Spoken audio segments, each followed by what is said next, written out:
o que será que tem por trás dessa lei, né? O que é que está acontecendo? E o texto de Paulo, a carta de Paulo aos Romanos, começa assim no versículo 15, porque o que faço não aprovo, pois o que quero isso não faço, mas o que aborreço, isso faço. E se faço o que não quero, consinto com a lei que é boa, de maneira que agora já não sou eu que faço isto, mas o pecado que habita em mim. Porque eu sei que em mim, isto é, na minha carne, não habita bem algo. Que Paulo descreve a situação do homem sob o domínio do pecado, né?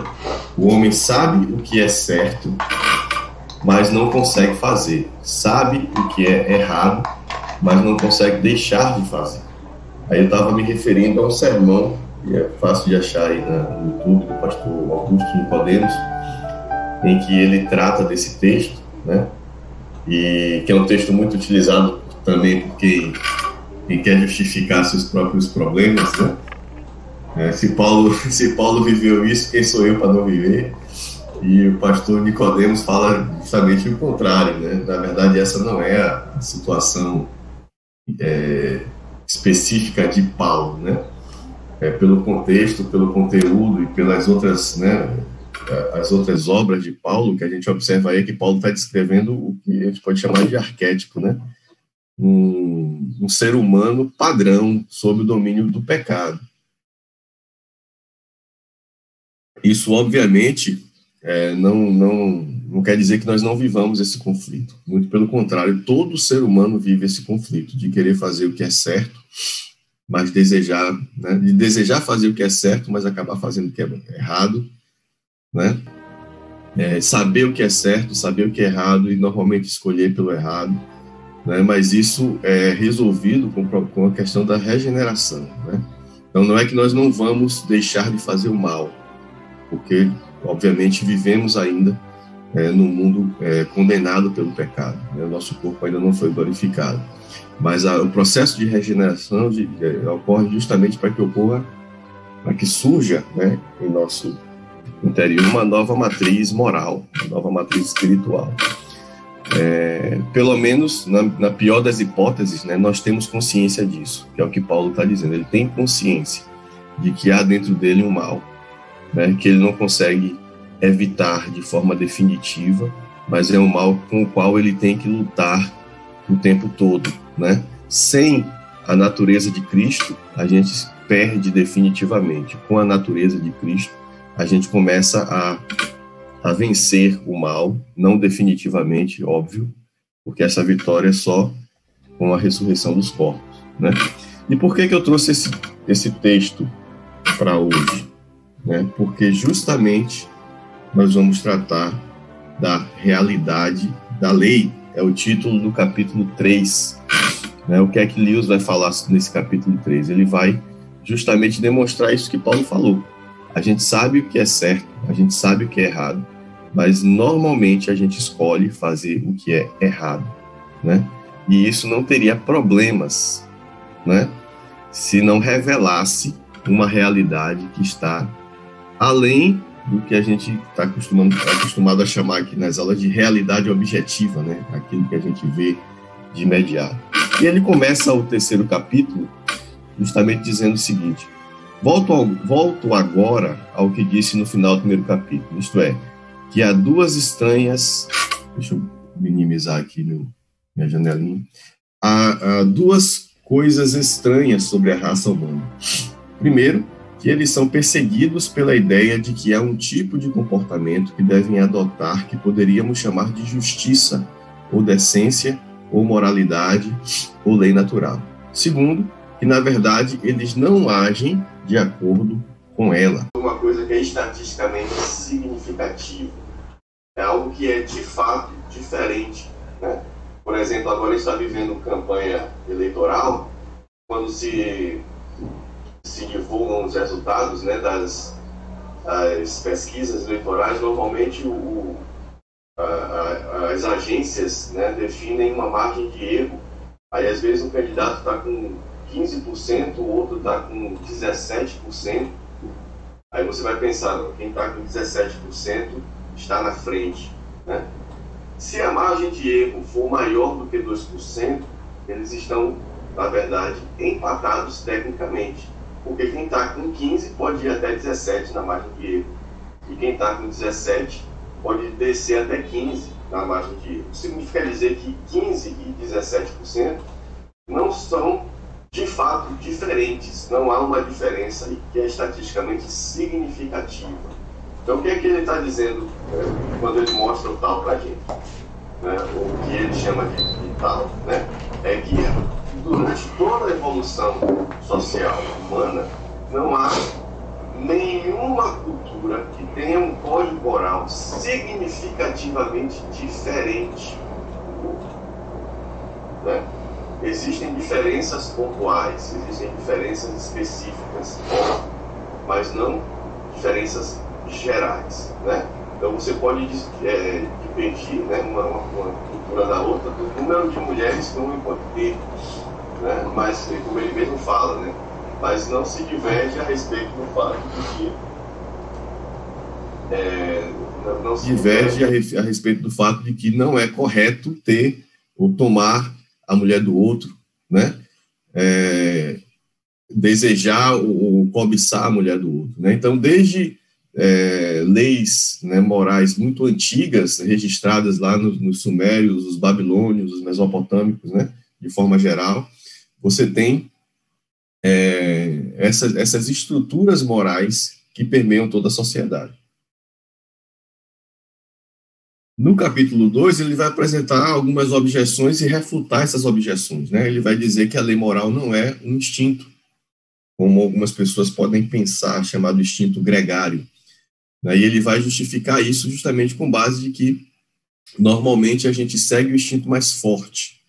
No entanto, muitas vezes a gente é obrigado a fazer o que não quer. E aí a gente deu o exemplo do super-herói, né? Do cara que sacrifica a própria vida, inclusive o exemplo de Vingadores Ultimato, né? O Homem de Ferro sacrifica a própria vida para poder salvar o universo. E só lembrando que isso não é mais spoiler, viu? Porque tem muito tempo já que o Ultimato já passou, então não me critiquem por causa disso. Obviamente que ele não queria morrer, mas ele se sente obrigado a fazer isso por uma questão moral, ou seja, algo superior à sua própria vontade e ao seu próprio desejo, né? Então, o instinto, ele coloca em nós um desejo e nós atendemos a esse desejo, né? O que a gente vê da moralidade é que muitas vezes a gente se sente obrigado a fazer o que não quer, né? Como, por exemplo, colocar a vida em risco para salvar outra pessoa. Então, isso não pode ser um instinto gregário, né? Ele aí, então, vai caminhando nessa exposição, né? E ele vai notar, né, no capítulo 2, justamente isso que ele está dizendo aqui, ó. Os seres humanos são perseguidos pela ideia de que há um tipo de comportamento, né, que devem adotar. Então, é algo que persegue a humanidade. Tem alguma coisa que é certo fazer, tem alguma coisa que é errado fazer. E a outra coisa que ele acha extremamente curiosa é que, muito embora todo ser humano tenha essa consciência, eles não conseguem fazer isso, né? Então, o que é que ele vai tratar com a gente nesse capítulo? Ele vai expor justamente que essa incapacidade de fazer o que acha que é certo denota que há algo além, há uma outra realidade, além dessa realidade objetiva que a gente está vendo. Então, ele começa com o dilema entre o que é lei da natureza e lei do comportamento digno, a antiga lei natural, né? Hoje, a nossa compreensão de lei da natureza é um pouco diferente dos filósofos gregos.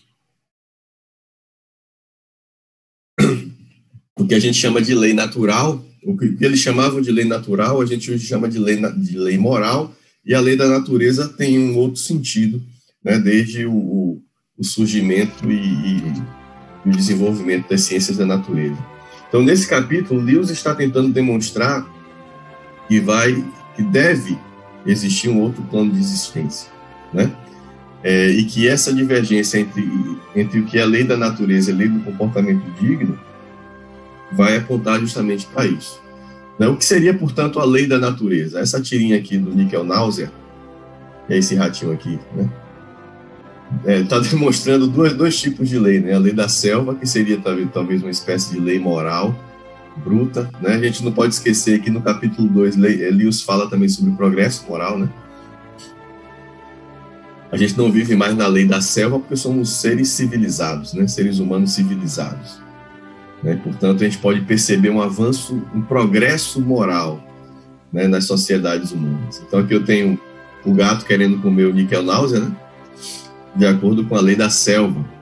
Mas como ele está um pouquinho rechonchudo, comeu demais na noite anterior, ele quebra o telhado e cai. Aí o Nickel vai avisar ele que existe, além da lei da selva, existe a lei da gravidade. Por que Lewis fala que a lei natural não é necessariamente uma lei, né?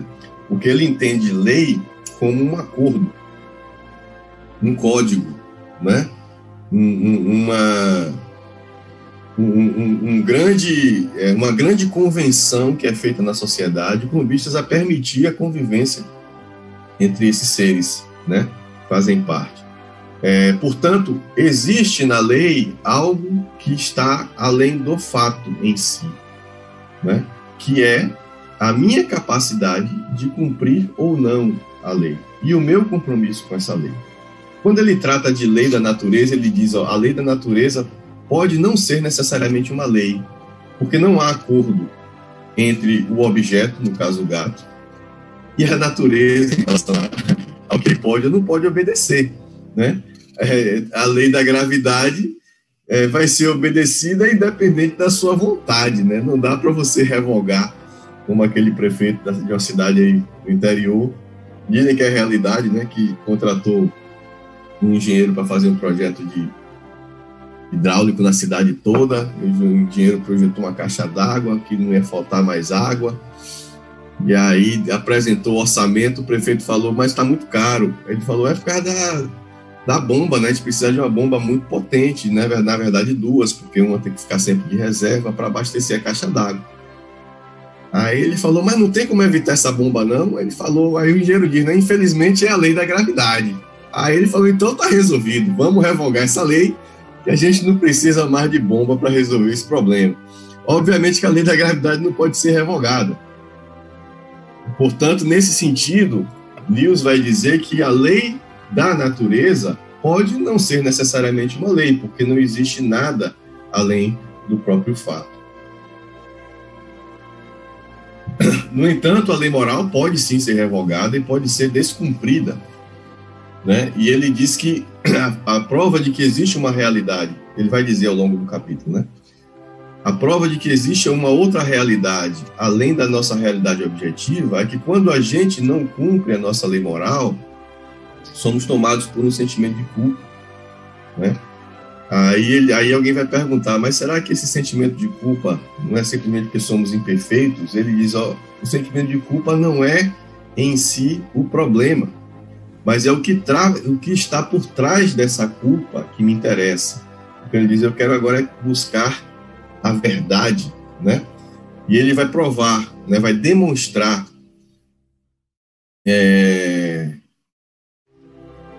que o sentimento de culpa não ocorre, né, por sermos simplesmente imperfeitos e fazermos algo que seja inadequado, né? O sentimento de culpa surge porque nós não fazemos o que sabemos que é certo e fazemos o que sabemos que é errado. Então, é diferente, por exemplo, de uma pedra, como ele vai falar e a gente vai discutir logo em seguida, de uma pedra que, por perda de sustentação, cai. Ela não tinha outra alternativa a não ser cair. E, portanto, ela faz o que a lei da natureza manda ela fazer, sem possibilidade, né, de negar a sua própria natureza. No entanto, nós fazemos coisas que sabemos que não deveríamos ter feito e não fazemos coisas que deveríamos fazer. E é isso que nos gera a culpa. Portanto, o que está por trás da culpa não é simplesmente um sentimento de imperfeição, mas é algo além, que aponta justamente para uma outra realidade além dessa realidade objetiva que a gente conhece, da materialidade, né? Esse sentimento, portanto, né, de que fez alguma coisa errada, ele vai demonstrar que não é mera convenção social. Esse sentimento faz parte da natureza humana primária. Portanto, né, quem gosta de computador tem uma memóriazinha que chama BIOS, né? A BIOS é que faz o computador iniciar. Se der problema da BIOS, não funciona nada, não levanta a tela, não funciona a memória, nada, né? Qualquer probleminha na BIOS, o computador vai parar de funcionar. Então, a BIOS é o que está as instruções básicas do computador, né? Para ele começar a funcionar. Então, o que ele está dizendo para a gente é que essa lei moral faz parte da nossa BIOS, né? Toda vez que alguém nasce, né, e que a BIOS desse ser humano é iniciada, a lei moral começa a rodar, né? Óbvio que ele, no capítulo 2, ele vai dizer que muito da lei moral é ensinada, mas o fato de ser ensinado não quer dizer que seja criação humana, né? Quer dizer que o homem sistematizou e passa isso para os seus descendentes. E aí ele não fala isso ainda no capítulo 3, mas ele sugere isso no final do livro. Se essa lei, né, faz parte da nossa natureza primária, não é uma mera convenção social, e é algo que é diferente da lei da natureza, porque eu posso desobedecer, então essa lei deve ter sido introduzida por uma mente superior, uma mente que também é moral, né?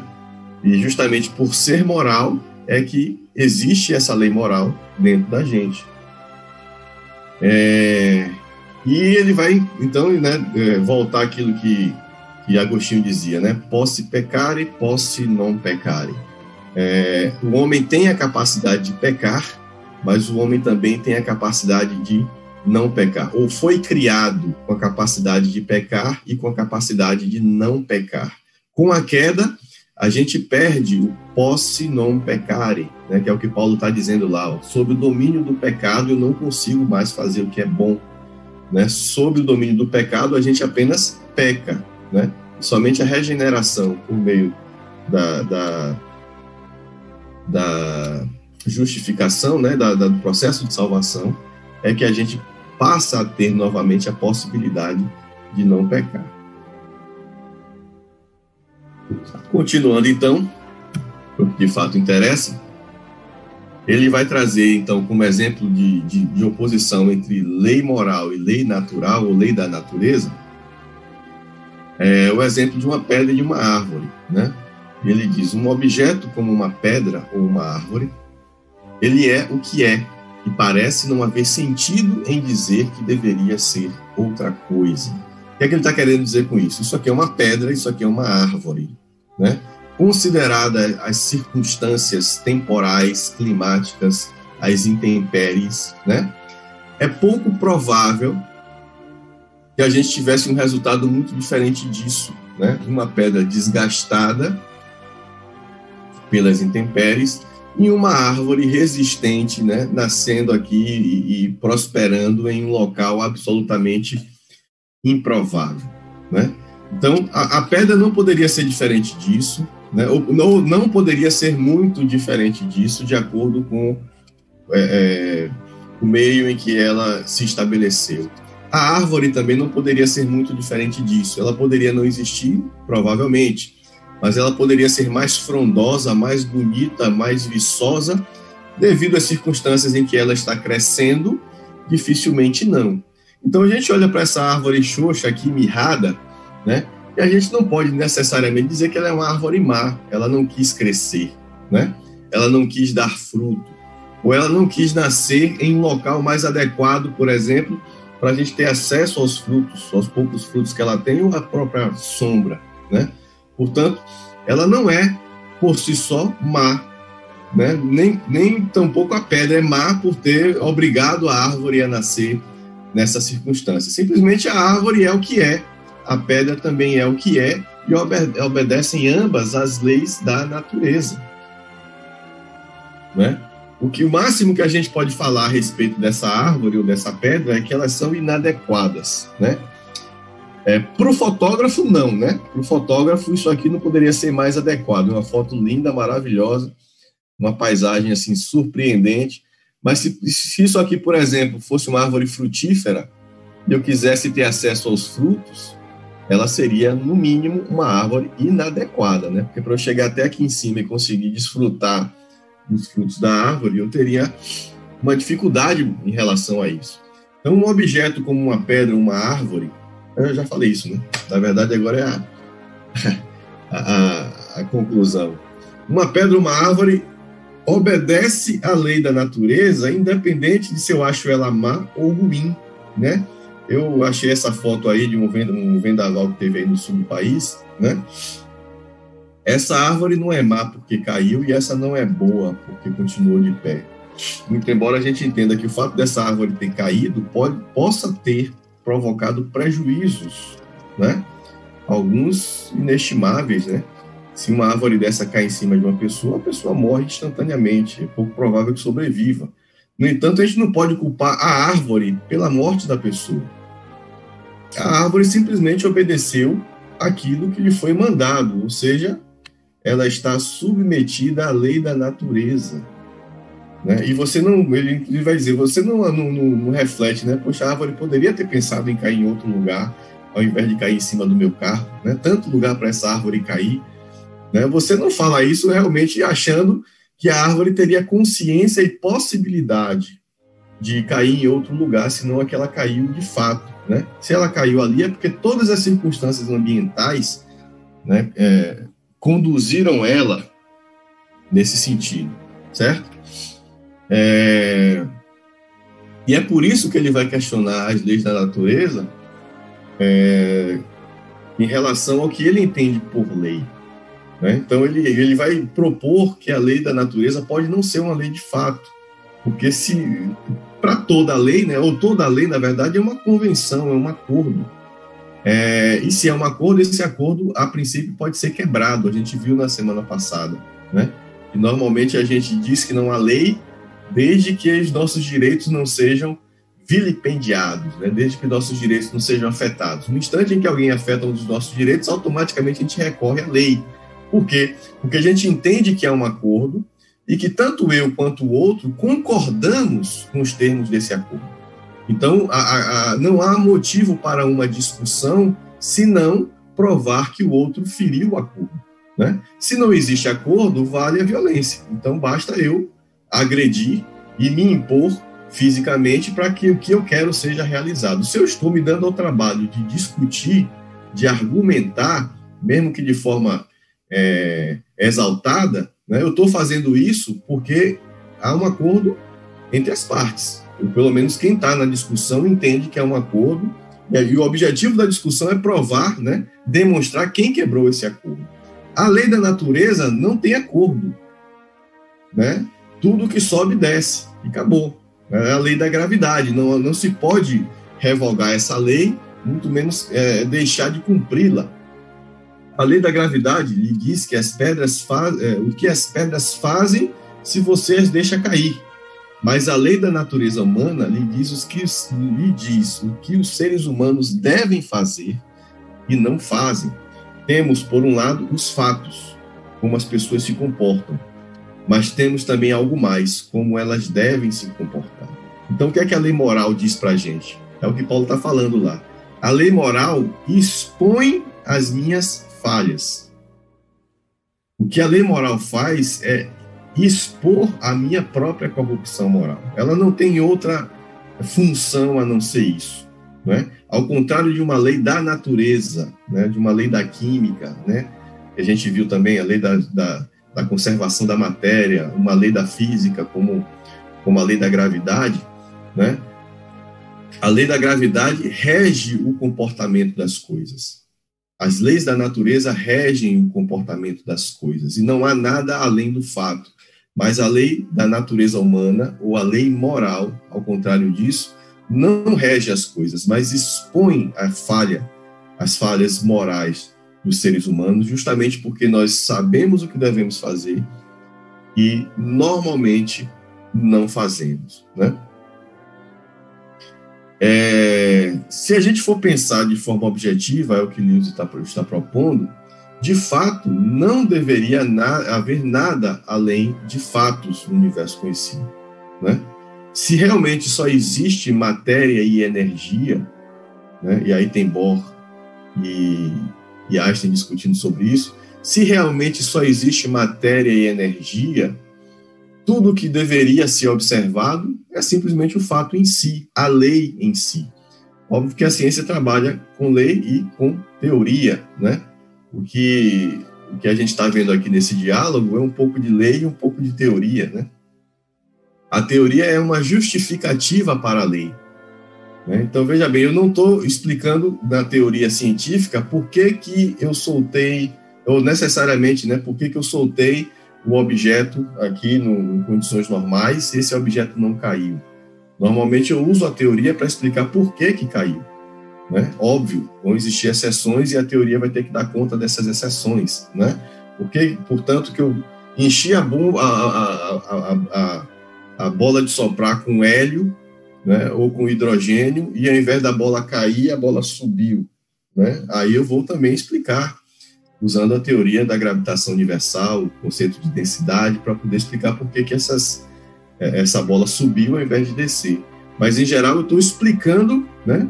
Eu estou justificando de fato por que toda a natureza se comporta da mesma forma, sem exceção, né? Porque, inclusive, essa bola que está subindo aí, ela não é uma exceção, ela está obedecendo à lei da gravidade, né? Por isso que ela tem que subir, ao contrário da minha caneca, que se eu soltar vai cair, mas eu não quero que isso aconteça. A lei moral, no entanto, não funciona dessa forma. Espera aí que o Google está se metendo aqui na nossa aula. A lei moral não se comporta dessa forma, ou não serve para isso, né? Com relação ao ser humano, não é assim. Inevitavelmente, pensamos que somos de um determinado jeito, mas deveríamos ser de outro, é o que Lewis argumenta, né? A gente sabe o que deve fazer, mas a gente sempre se comporta de um modo diferente. E é aí que surge a principal evidência de que isso nos incomoda, que é a desculpa esfarrapada, né? É aquele cara que diz, não há lei, mas quando alguém fere aquilo que ele entende como sendo direito dele, ele vai, né, exigir justamente que uma lei que anteriormente ele disse que não existe se cumpra, né? Da mesma forma, a gente diz, não há nada de errado, mas quando eu faço algo de errado, eu sinto a necessidade de apresentar uma justificativa para isso, né?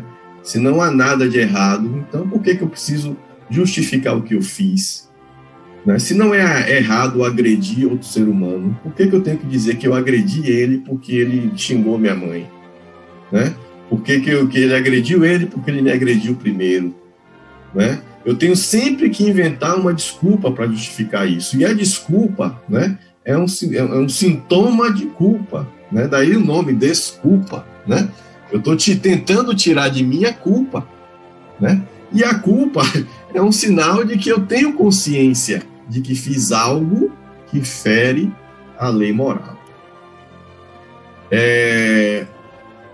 Uma objeção que se faz ao argumento de Lewis é que o que a gente chama de comportamento mau, na verdade, não passa de um comportamento inadequado e, portanto, eu preciso me desculpar porque, em determinadas circunstâncias, o que eu fiz não era simplesmente adequado ao lugar e ao momento, certo? Mas aí Lewis vai apresentar um contra-argumento a isso, né? E ele vai dizer que o comportamento inadequado é algo substancialmente ou significativamente diferente do comportamento mau. E ele dá um exemplo bem concreto. Ele vai dizer assim, ó, não ficarei com raiva da pessoa que tropeçar por acidente, exceto, quem sabe, por um instante antes de recuperar o controle. Mas ficarei bravo com quem tenta me fazer tropeçar, mesmo que não consiga, ainda que o primeiro tenha me machucado e o segundo não, né? Então, eu estou passando pela rua, alguém inadvertidamente, sem querer, me faz tropeçar. Obviamente que o comportamento dessa pessoa é absolutamente inadequado, mas eu não posso me irritar por isso, uma vez que ela reconhece o erro, me pede perdão e me diz que, né, foi sem querer, que ela não viu, né? Eu, obviamente, muito embora a gente tenda a ficar nervoso, né, assim que a consciência se estabelece, né, que a gente recupera o controle, a gente entende a situação. E tende, em condições normais, a gente está falando em pessoas, né,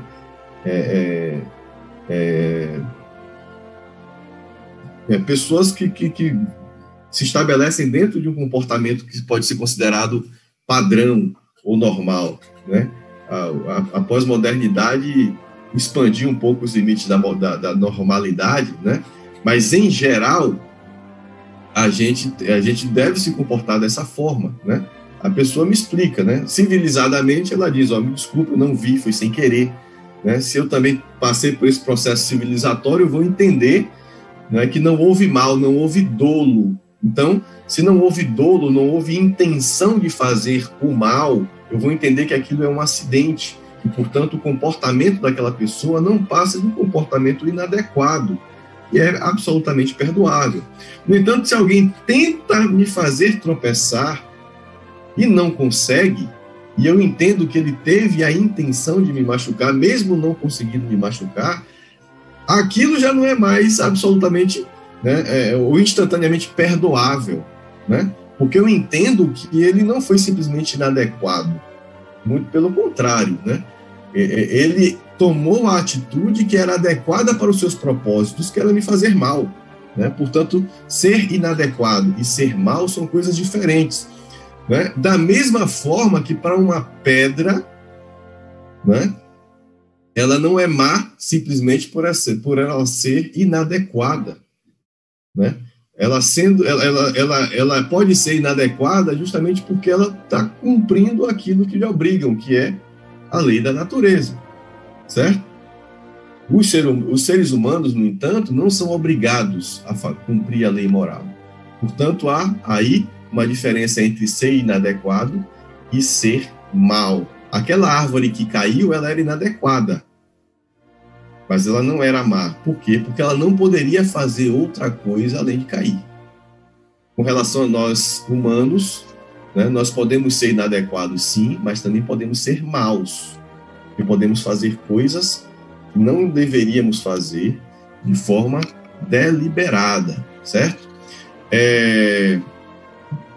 Por outro lado, ele mostra também que comportamentos maus podem ser perfeitamente convenientes e adequados ao momento.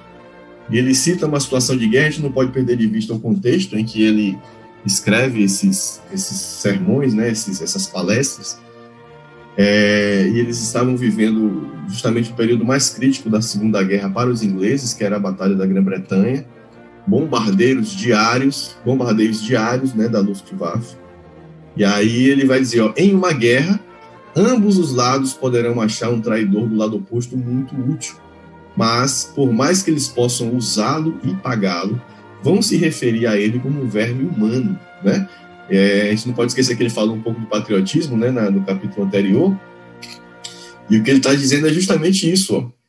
A pessoa é má, nesse caso, por negligenciar o seu próprio patriotismo, né? Ele deveria ter um compromisso com sua pátria, né, com seus iguais, com seus conterrâneos. No entanto, ele trai.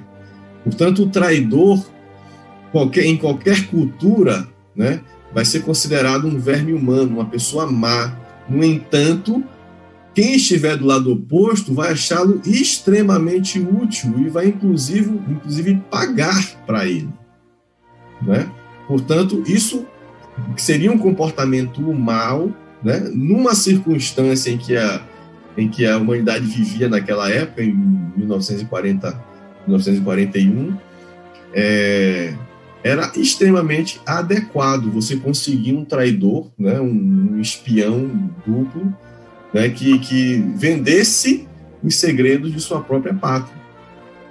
Então, não há uma relação, né, entre comportamento digno e comportamento útil. Portanto, essa objeção ela é refutada. A gente não tem sentimento de culpa simplesmente porque a gente se sente inadequado, né? Se fosse simplesmente um sentimento de inadequação, isso não nos traria culpa, porque nós não fizemos nada além daquilo que deveríamos fazer. A culpa vem justamente porque não é só o fato de sermos inadequados, é que somos maus mesmo. Nós não precisávamos fazer aquilo e fizemos. Ou nós precisávamos fazer aquilo e não fizemos. É isso que afeta a nossa consciência. E ele continua, né? No que diz respeito à nossa própria boa conduta, parece-me óbvio que não se trata simplesmente daquela que nos traga vantagens, né? Trata-se isto sim de ficar contente com 30 shillings, quando poderíamos ter ganhado 3 libras. Uma libra hoje deve estar quase 10 reais, né? Shillings são o equivalente a centavos, né, na libra esterlina. Então, de fazer a lição de casa de forma honesta, quando seria mais fácil copiar, de deixar a garota em paz, quando na verdade estávamos com vontade de ir para a cama com ela, de frequentar lugares perigosos, quando se poderia ir para lugares bem mais seguros, de cumprir as promessas que preferiria não ter feito e de dizer a verdade, mesmo que isso nos faça parecer bobos, né? Então, por que eu devolvo o troco que me foi entregue a mais, né? Por que eu prefiro, né, fazer a minha própria lição ao invés de copiar, né? E por que quando eu não faço isso, a minha consciência me acusa, né? Porque a lei do comportamento digno não é simplesmente a respeito daquilo que é conveniente ou daquilo que é bom, daquilo que vai me trazer benefício próprio. É algo que está para além do fato. Então, se simplesmente o fato é que é importante, ou se só existe matéria e energia, né? Se eu sou fruto simplesmente do acaso, fruto de um processo evolutivo cego, né? Tudo que me importa é sobreviver.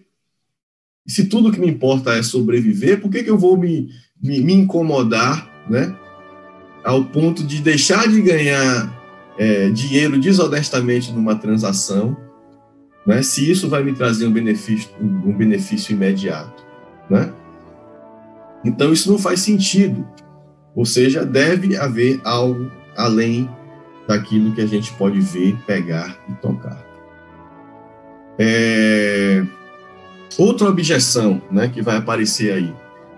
E ele diz o seguinte: certas pessoas dizem que, embora a conduta digna não traga vantagem para o indivíduo em determinado momento, ainda assim traz vantagem para a raça humana como um todo. É uma reapresentação do que a gente viu na semana passada como instinto gregário, né? Pode não ser bom para mim, mas é bom para a minha comunidade. Então é por isso que às vezes eu abro mão de levar vantagem em algumas situações. Não porque isso me acuse e me diga que eu sou mau, mas porque eu sou inadequado para a minha comunidade. A causa disso é que, de algum modo, temos a consciência de que, abre aspas, só é possível ter segurança ou felicidade real em uma sociedade em que todos joguem limpo, e que isso, né, esse sentimento de felicidade, essa necessidade, né, de que todos joguem limpo, se dá porque reconhecemos, né, que temos de nos comportar de maneira digna, né? Ele vai dizer que a primeira afirmação é absolutamente verdade. De fato, só é possível ter segurança ou felicidade real em uma sociedade em que todos joguem limpo. Mas com relação à segunda, já não é bem assim.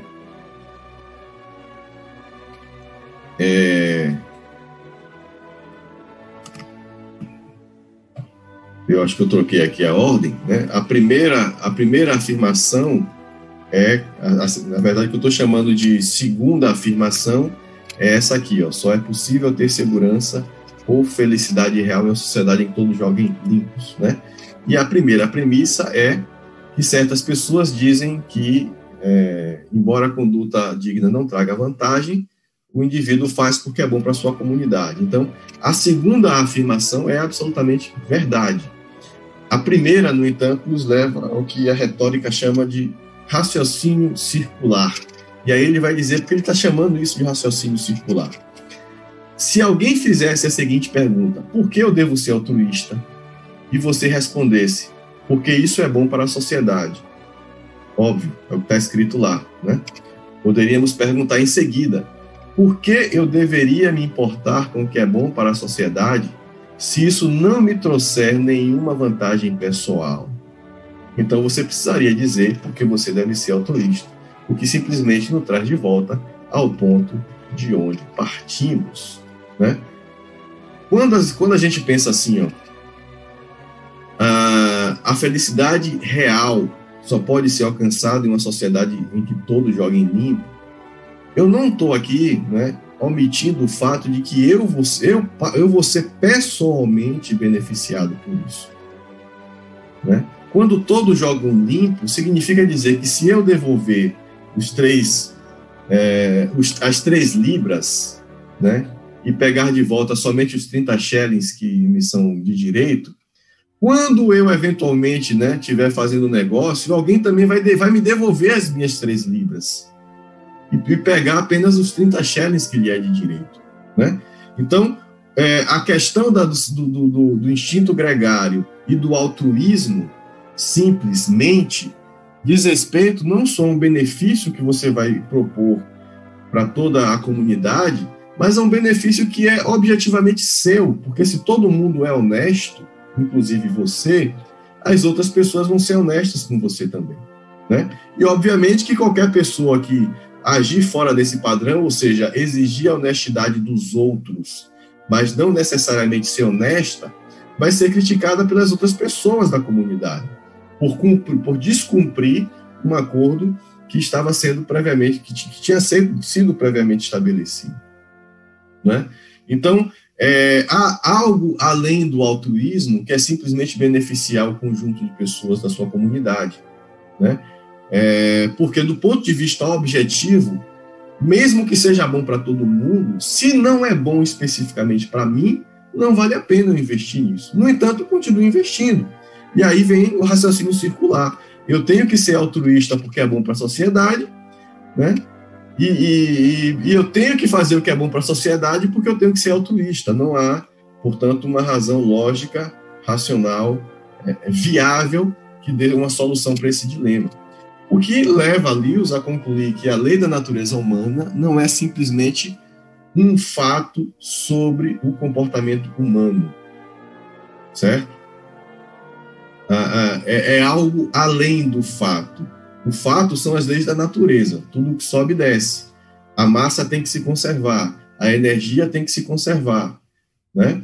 A lei da natureza é um fato. Contra fatos não há argumento, né? Não há o que eu estar justificando, porque então a lei da natureza não se comporta de outra forma. Não, ela se comporta assim. O que cabe à ciência é explicar e propor um modelo que explique esse comportamento, né? Já a lei da natureza humana é muito mais do que o fato em si, né? E fica demonstrado isso pela argumentação de Lewis. A lei da natureza humana também não é uma fantasia, certo? Por que não é uma fantasia? Porque a gente não consegue se livrar dela, e a história da humanidade prova isso, e o Tao prova isso, né? Lembrando que Lewis toma emprestada essa expressão, né, da religiosidade oriental, da filosofia oriental, né, e expande isso para todas as sociedades, né? Em toda sociedade você vai ter um Tao, né? E aí você vai descobrir, né, que a lei moral em sociedades muito distantes no tempo e no espaço não é significativamente diferente, muito embora haja um progresso. E aí entra um outro argumento muito forte em favor da realidade dessa lei moral. É que se você consegue perceber um progresso, você consegue fazer juízo de valor, você consegue estabelecer que uma sociedade tem uma moral superior à outra. Por exemplo, nós não sacrificamos seres humanos em cerimônias religiosas. E você vai dizer isso é um avanço moral, né? Se há um avanço moral na sociedade, é porque existe uma moralidade padrão, né? Existe um objeto real, né, com o qual nós podemos comparar, né, e dizer, ó, isso está mais próximo do padrão, mais próximo do que é perfeito, do que aquilo.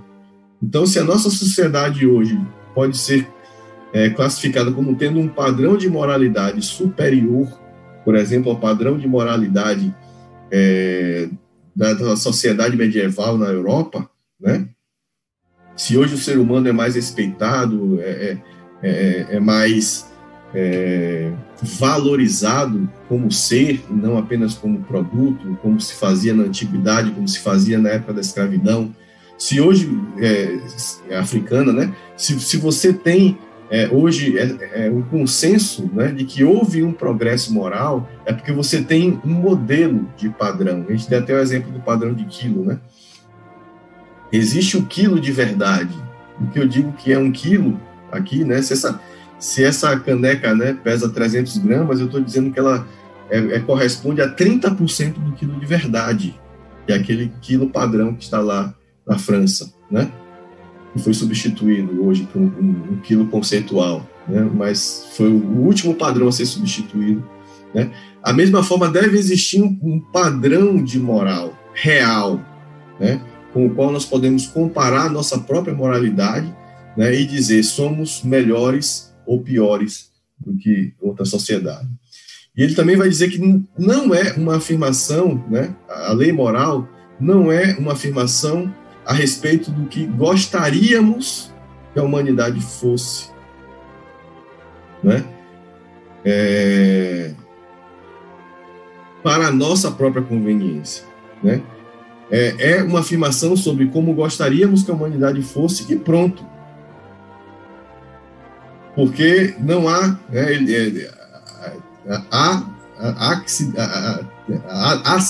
há demonstrado, né, ou conclui-se evidenciado da exposição de Lewis que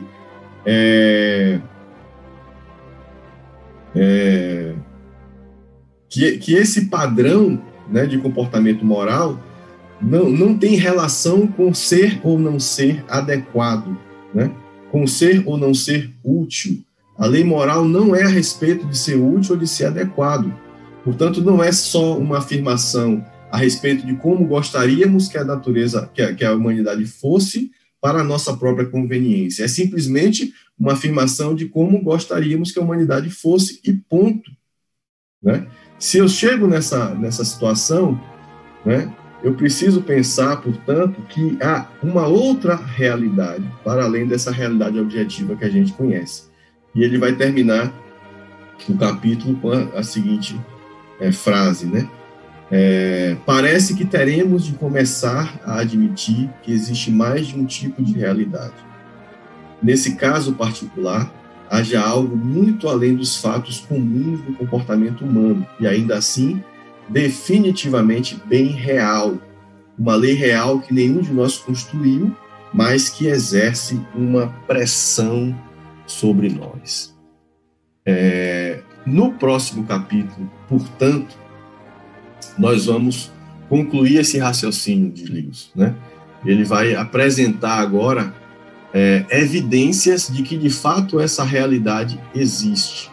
E aí ele vai partir inclusive para uma discussão bem sucinta, mas interessante sobre o papel da ciência nisso tudo, né?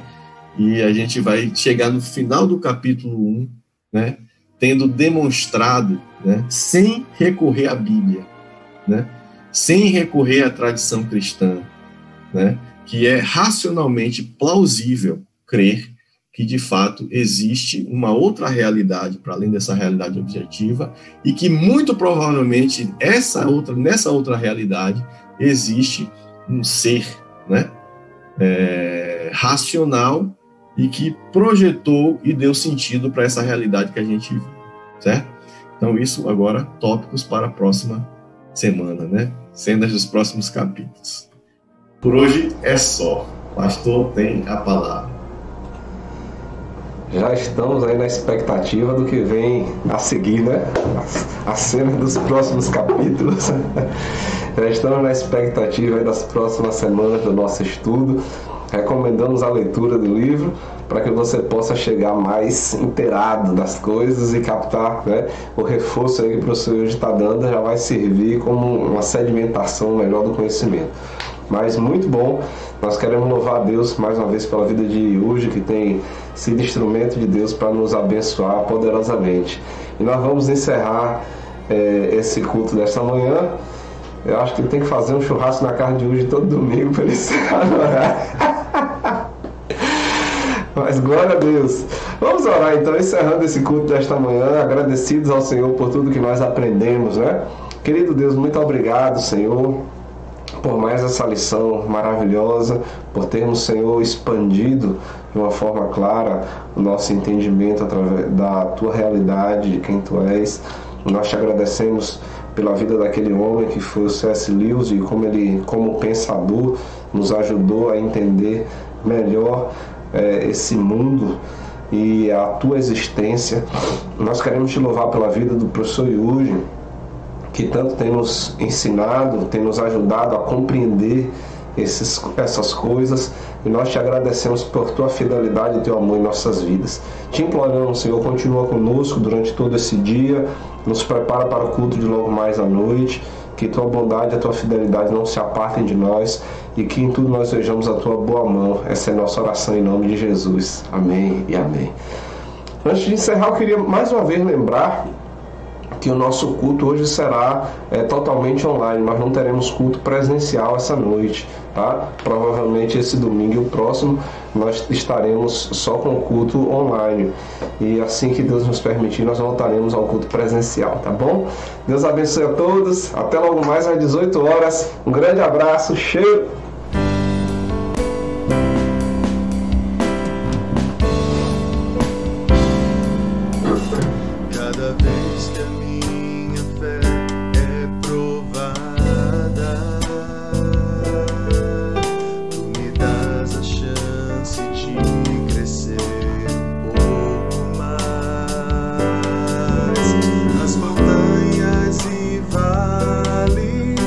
Desertos e mares que atravesso me levam pra perto de Ti. Minhas provações não são maiores que o meu Deus, e não vão me impedir de caminhar.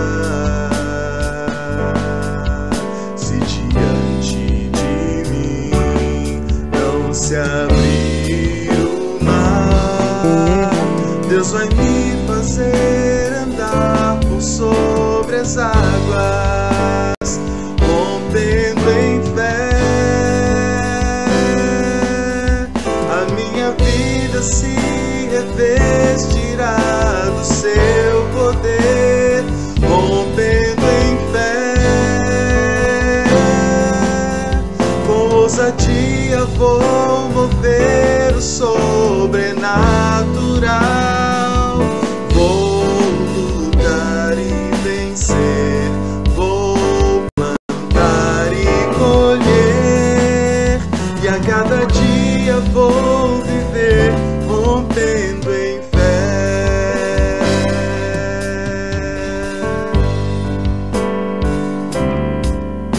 Cada vez que a minha fé é provada,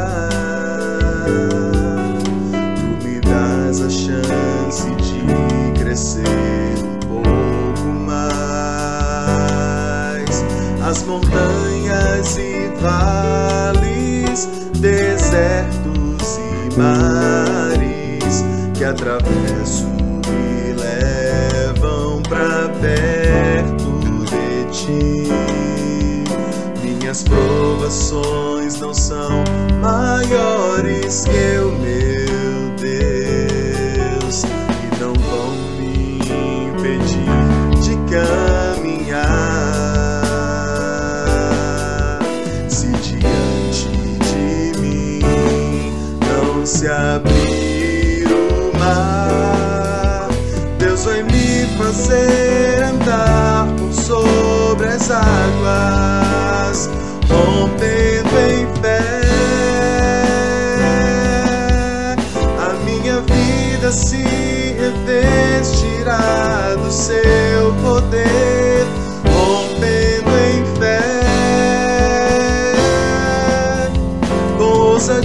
dia vou mover o sobrenatural.